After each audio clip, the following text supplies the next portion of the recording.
Classes में आप सभी का हार्दिक स्वागत करता हूं। आज की यह विशेष कक्षा जो व्यक्ति मेंस 2019 में चयनित हुए हैं, जिन्हें अब इंटरव्यू दे रहे हैं, उनके लिए विशेष तौर पर रखी गई है। अग्रिम रूप से हमारी तरफ से उन सभी चयनित प्रतिभागियों को बहुत बहुत शुभकामनाएं और बहुत बहुत बधाई। आज की यह क्लास उन्हें विशेष रूप से देखनी चाहिए तथा साथ ही वे सभी लोगों को देखनी चाहिए जो कि किसी न किसी पद के लिए प्रयास करते हैं। आज हम बिलासपुर के प्रख्यात शिक्षाविद बुद्धिजीवी श्री विवेक यशवंत जोगलेकर सर से इंटरव्यू के विषय में मार्गदर्शन प्राप्त करेंगे, इंटरव्यू की बारीकियों को सीखेंगे। वे कौन हैं, उनका एक संक्षिप्त परिचय आपके सामने प्रस्तुत करता हूँ। वे निमोरा स्थित जो पीएससी का ट्रेनिंग सेंटर है, सारे अधिकारी कर्मचारियों को वे वहाँ पे समय समय पे ट्रेनिंग देते हैं, प्रशिक्षण देते हैं व्यक्तित्व विकास के लिए। उन्होंने देश के प्रमुख संस्थानों में, प्रमुख शहरों में समय समय पे युवाओं का मार्गदर्शन किया है। छत्तीसगढ़ रत्न पुरस्कार से वे सम्मानित हैं। साइंस, इकोनॉमिक्स और सोशल साइंस के फील्ड में उन्होंने मास्टर्स की डिग्री हासिल की है तथा ISTD द्वारा प्रशिक्षण का सर्टिफिकेट उन्हें प्राप्त है। काफी विशाल अनुभव है, हर एक क्षेत्र में उनकी रुचि है, बहुत विद्वान व्यक्ति हैं। आइए उनके ज्ञान व मार्गदर्शन से हम अपने उद्देश्य को प्राप्त करें। नमस्कार, सुप्रभात मेरे युवा मित्रों। आज मैं एक बड़े क्रिटिकल सब्जेक्ट पर आपसे एक बात शेयर करना चाह रहा हूँ और वो क्रिटिकल सब्जेक्ट है फेसिंग एन इंटरव्यू। साक्षात्कार कैसे दिया जाए। बहुत सारा मटेरियल बाजार में उपलब्ध है, बहुत सारे गाइडेंस के मटेरियल आप पढ़ते होंगे, देखते होंगे, सुनते होंगे, पर मैं भी अपनी कुछ बातें जो थोड़ी सी लीक से हटके होंगी मैं आपके साथ शेयर करना चाह रहा हूँ।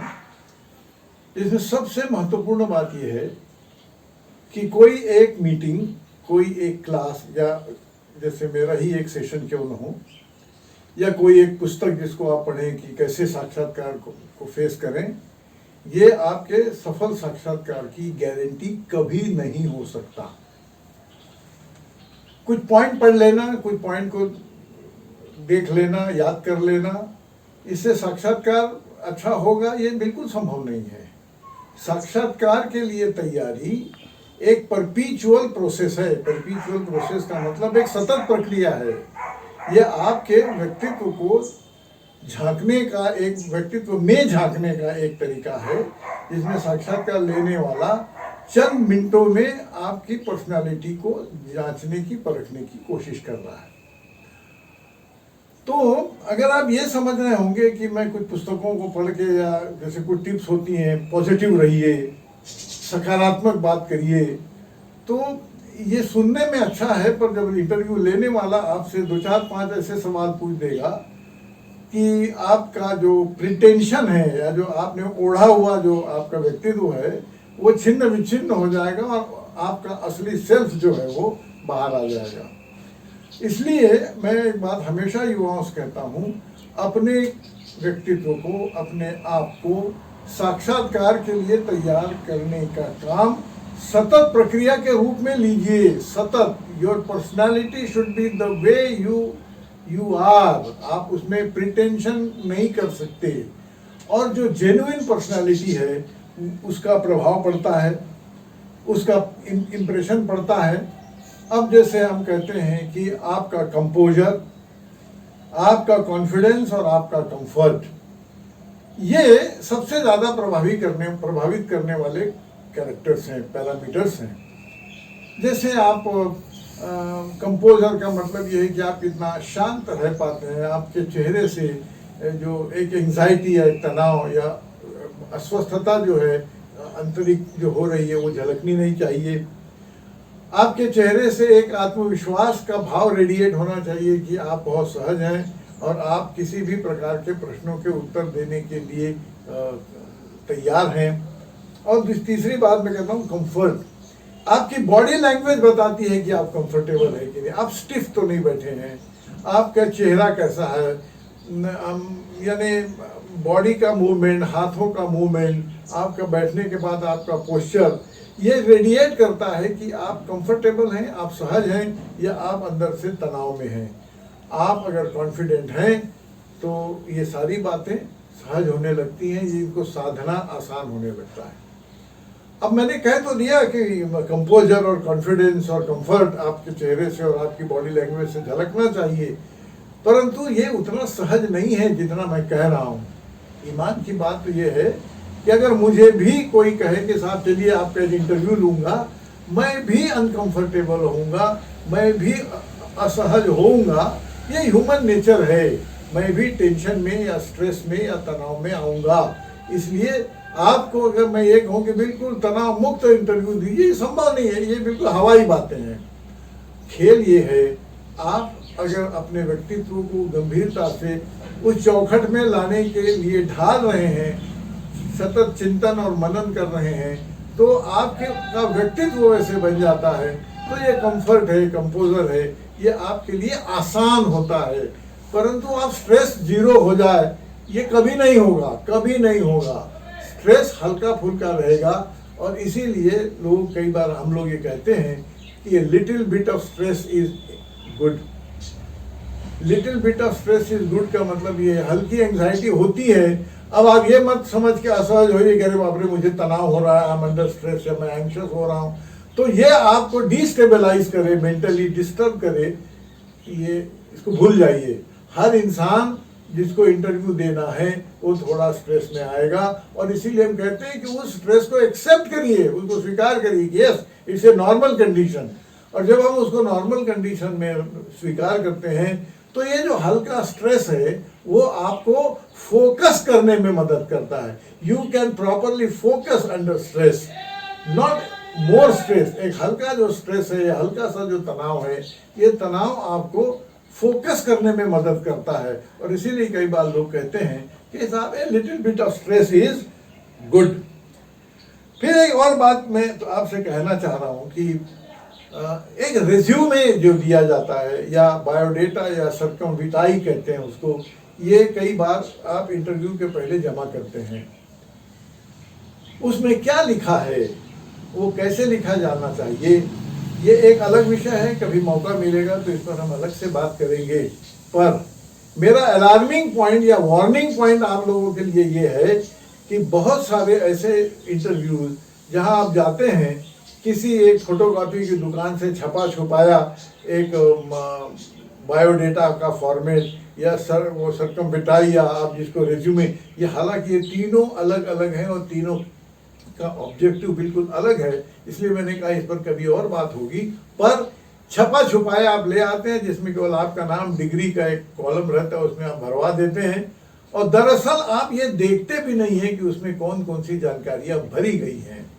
आपको लगता है हो गया, जन्मदिन भरा गया है, एड्रेस होगा, मोबाइल नंबर होगा, एकेडमिक क्वालिफिकेशन लिखा है।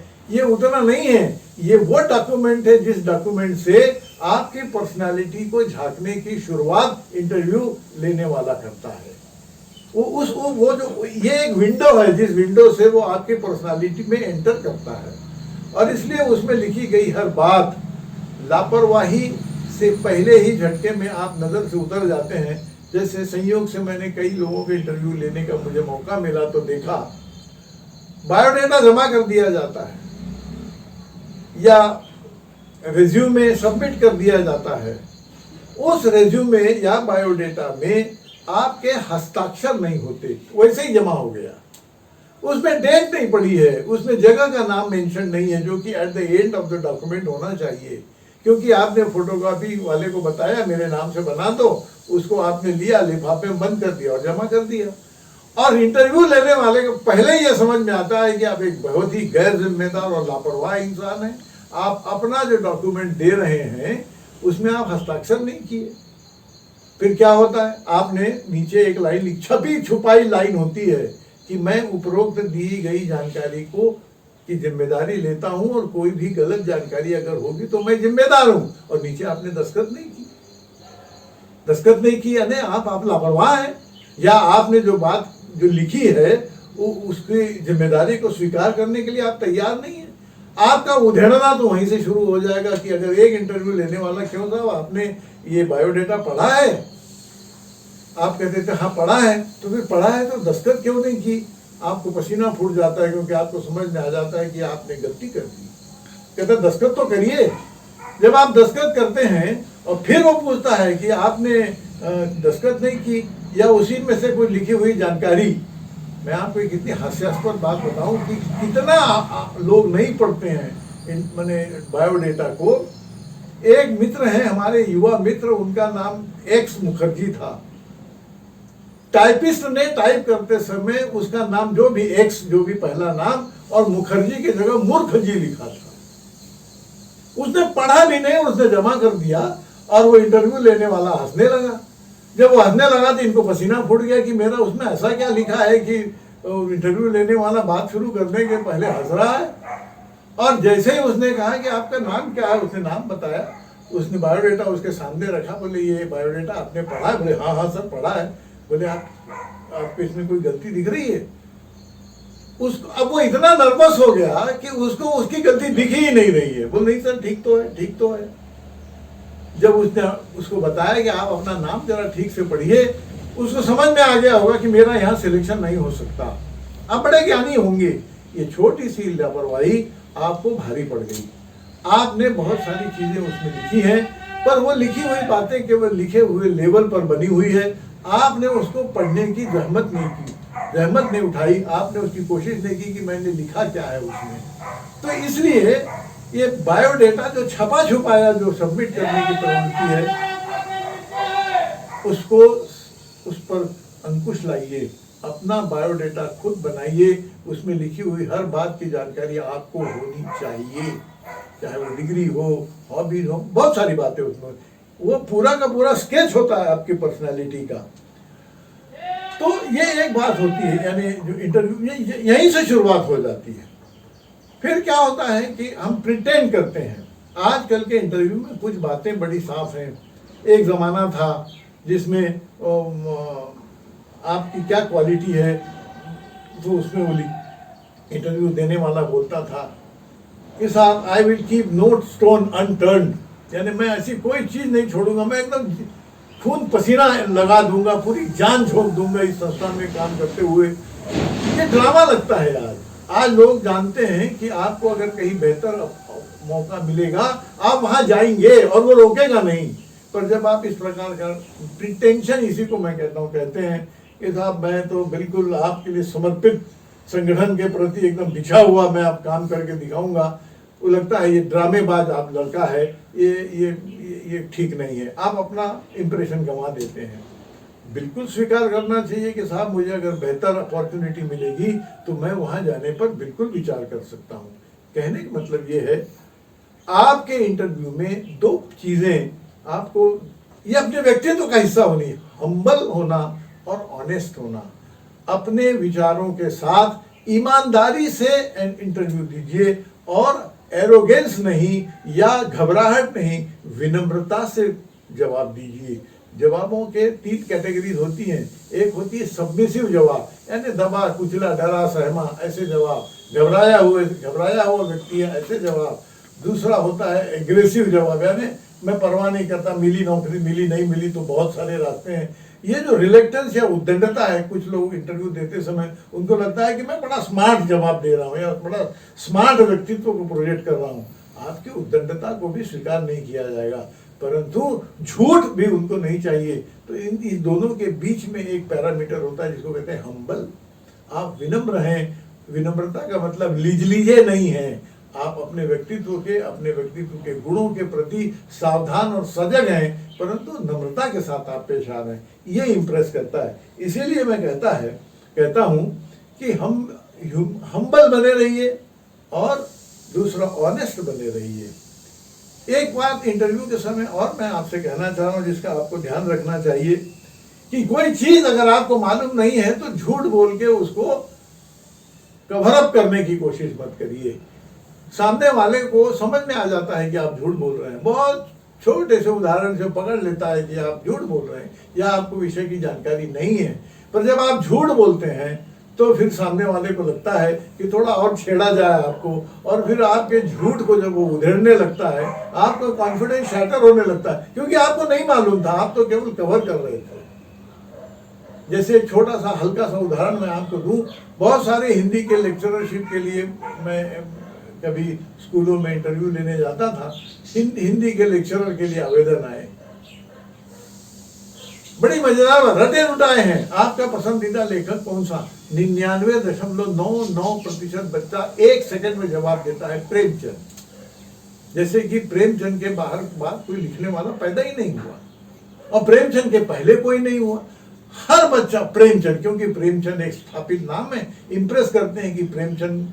अब वो थोड़ी बहुत प्रेमचंद तो गोदान पढ़ के आए होंगे कि गोदान पर कुछ बोलेंगे तो ज्ञान देंगे, पर जो समझदार और शातिर इंटरव्यू लेने वाला होता है वो धन से एक सवाल बोलता है, वाह वाह वाह बहुत अच्छा बोले भाई, मुझे भी प्रेमचंद बहुत पसंद है, मैं भी उनके लेखनी का बड़ा मुरीद हूँ।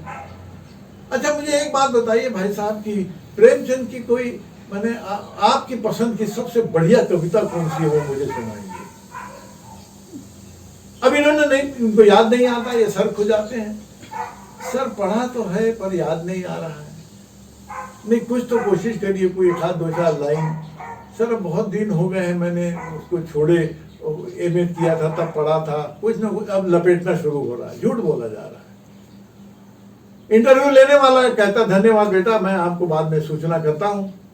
और मैं जैसे करता था बदमाशी, वो ये करता था कि बच्चा जब दरवाजे तक जाता था तो मैं उसको बोलता था बेटे 1 मिनट जरा सुनो। वो बोले हाँ सर क्या बात है। मैं कहता था बेटा एक बार याद रखो, प्रेमचंद ने कभी कविताएं लिखी नहीं।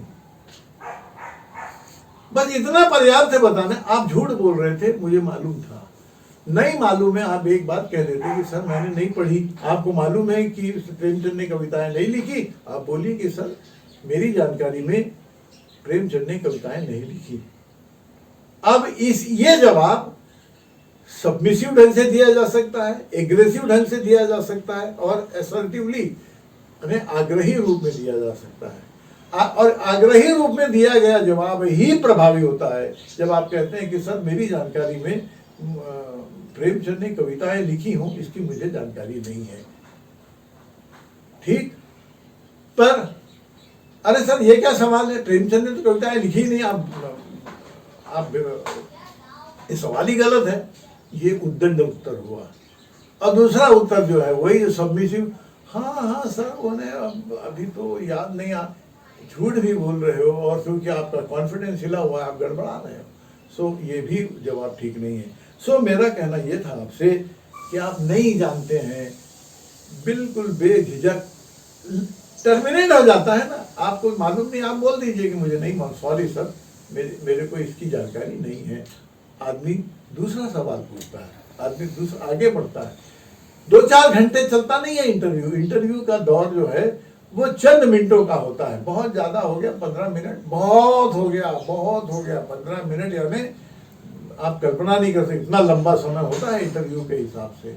अब 15 मिनट में अगर आप ये खींचतान घुमाओ फिराओ ये सब करेंगे, आप समझ जाइए कि इंटरव्यू लेने वाला समझ रहा है कि आप उसके लिए उपयुक्त नहीं है। तो एक बात ये थी। दूसरा ये था इवेसिव आंसर मत दीजिए, यानी ऐसे घुमाओ फिराओदार, यानी आप जान, जैसे अभी आपको उदाहरण दिया कि पढ़ा तो है पर याद नहीं आ रहा है, जानता तो हूँ, सुना तो है परंतु बहुत दिन हो गए, संपर्क नहीं है। आप बोलो ना नहीं याद है, नहीं मालूम है, सीधे सीधे बात करिए। एक और बात बड़ी महत्वपूर्ण होती है जो कहने के लिए आसान है पर डरावनी होती है इंटरव्यू देने वाले के लिए, और वो है, हम हमेशा कहते हैं इंटरव्यू लेने वाले की और सवाल पूछने वाले की आंखों में आंखें डाल करके जवाब दीजिए। अब ये बड़ा माने फालतू का सुझाव है वैसे देखा जाए तो, क्यों डर लगता है। आप जिसको सवाल पूछ रहे हो वैसे ही आप टेंशन में हो, अब उसकी आंख में आंख डाल करके जवाब दो बोल रहे हो, यहाँ घबराहट हो रही, हो सकता है कि आंख में आंख डालेंगे तो जो जवाब देते वो भूल ही जाए, तब क्या करें। ये तो वैसे ही हुआ जब हम पहली बार, हमको हमारे टीचर ने कहा कि जोगलेकर जाओ तुम 15 अगस्त पर भाषण दो। मैं कहा सर मैं कभी भाषण नहीं दिया, कैसे करूं। अरे बोले कुछ नहीं, सामने वाले जो बैठे हैं उन सबको बेवकूफ समझो और दे ना भाषण दे दो। मैं भी अपना 2 पेज का भाषण तैयार किया, जेब में लिख के ले गया, रट के गया, रट के, यानी एकदम धारा प्रवाह रटा हुआ बोलना था। और जैसे ही मेरा नंबर आया, मैं खड़ा हुआ तो सामने की बेंच पे जो प्रिंसिपल और सब गुरुजी बैठे, उसके बाद हमारे माँ बाप और बड़े दूसरे दोस्तों के माता पिता बैठे। अब यही बात कान में गूंजी, सामने वालों को ना बेवकूफ समझ के बोलो। अब किसको बेवकूफ समझोगे? ये आइडिया जैसे दिमाग में आया है, रटा हुआ सारा भाषण साफ हो गया। अब हमारे जैसा कि आप सबको मालूम है कि आज 15 अगस्त है, उसके बाद क्या लिखा था, रटा हुआ था, याद ही नहीं आ रहा, क्योंकि सामने बेवकूफ है। ये वही बात कौन रही, इसको कैसे बेवकूफ कहें भाई? तो प्रिंसिपल साहब बैठे हैं। फिर जैसा कि आपको मालूम है कि आज 15 अगस्त है, 2 बार हो गया, 3 बार हो गया, तो हमारे सर जो है पीछे बड़े थे, बोलते बेवकूफ आगे बोलना। अब ये वहीं अटक रही है गाड़ी, तो गाड़ी आगे बढ़ा, बेवकूफ आगे बढ़। इतना कहकर मैं अपना स्थान ग्रहण करता हूँ और मेरा भाषण अपनी जिंदगी का पहला यहाँ खत्म हुआ कि जैसा कि आप सबको मालूम है कि आज 15 अगस्त है, और इतना कहकर मैं अपना स्थान, केवल ये कि साथ सामने जो बैठे हैं उनकी आंखों में आंखें, वो जब देख रहे हैं तो डर लगे सब। तो इंटरव्यू देते समय ये असहजता आएगी, क्या करूं, नीचे देखूं, अच्छा इंप्रेशन नहीं जाएगा, आंख में आंख डाल के देखता हूं, गड़बड़ होता है। मैं हमेशा ये कहता हूं, जिसने सवाल पूछा उसकी ओर देखो, उसकी आंखों में आंख डालने में डर लगेगा, यहां भी, यहां या सर से 4 इंच ऊपर देखो। यहां सवाल पूछने वाले की आंख में आंख मत डालिए, उसके माथे के ऊपर 4 इंच अंदाजे से जो एरिया आता है, यहां देखते हुए बात करिए। सामने वाले को लगता है आप उसी को देख रहे हैं, क्योंकि बहुत दूर नहीं, आप छत पे नहीं देख रहे हैं, यहां देख रहे हैं, और आप उसको नहीं भी देख रहे हैं। तो जो एक भय पैदा होने वाला था, वो भय जो है वो आपके काबू में आ जाता है। सो आई कांटेक्ट हो भी गया और नहीं भी हुआ, डर लगने वाला था वो मैंने ओवरकम कर लिया। और इस प्रकार से आप देखते हुए लोगों से बात करिए, आपका कंफर्ट लेवल जो है वो बना रहता है।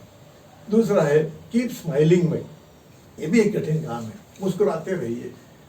इतना उथल पुथल दिमाग के अंदर बची, कहाँ मुस्कुराना होगा, पर you have to practise this, you have to practise this. आपके चेहरे पर, जैसे मैंने पहले कहा था आपसे, कंपोजर, कॉन्फिडेंस और कंफर्ट, ये आपके प्रैक्टिस में आना चाहिए।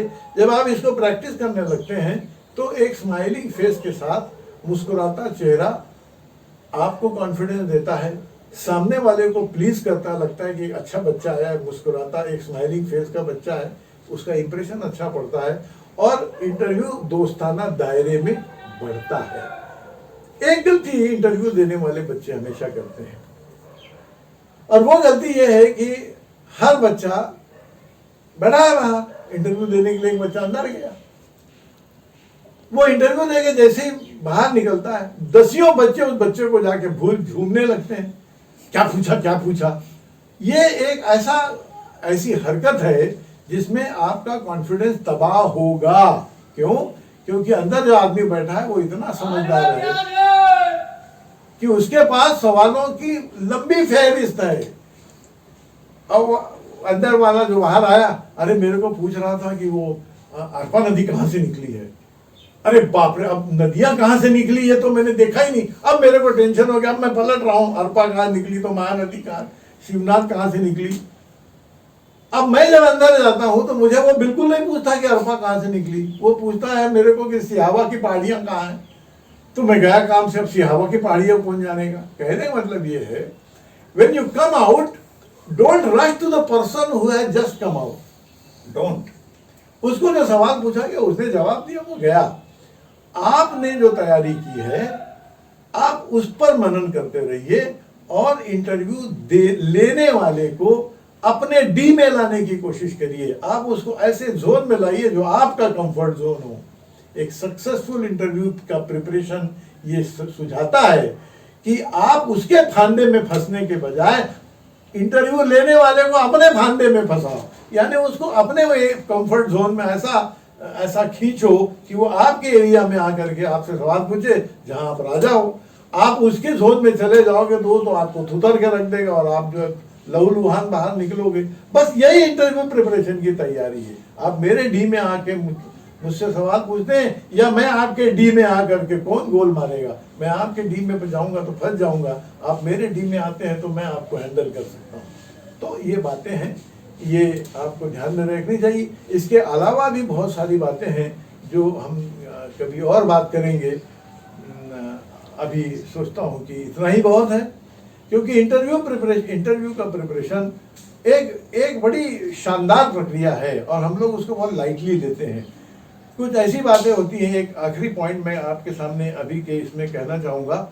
बहुत सारे इंटरव्यूज ऐसे होते हैं जहाँ पर रेज्यूम या बायोडेटा का फिक्स फॉर्मेट होता है, खास करके पीएससी में आप जाएंगे तो एक फॉर्मेट होगा जिसमें भर के देना है। खाना पूर्ति नहीं है, उसमें क्या क्या आपने जानकारी भरी है उसको ईमानदारी से एक कॉपी बना के रखिए और उसमें पूछी गई जानकारी को ले करके खुद चिंतन मनन करिए कि सामने वाला सवाल उस फ्रेम में ही पूछना शुरू करता है। जब आपका कमांड उसमें दिखता है तो फिर वो वहीं रहता है, और अगर आपका कमांड उसमें नहीं दिखता तो फिर वो अपनी मर्जी बाहर निकलता है और फिर वो दुनिया में जो सवाल चाहता है वो पूछता है, जिसमें फिर आपको परेशानी होती है। तो ये एक मोटे तौर पर मैं आपसे ये कहना चाह रहा हूँ। कभी और मिलेंगे तो थोड़ा सा और अगले लेवल पर बात करेंगे। तब तक के लिए नमस्ते, बाय, थैंक यू।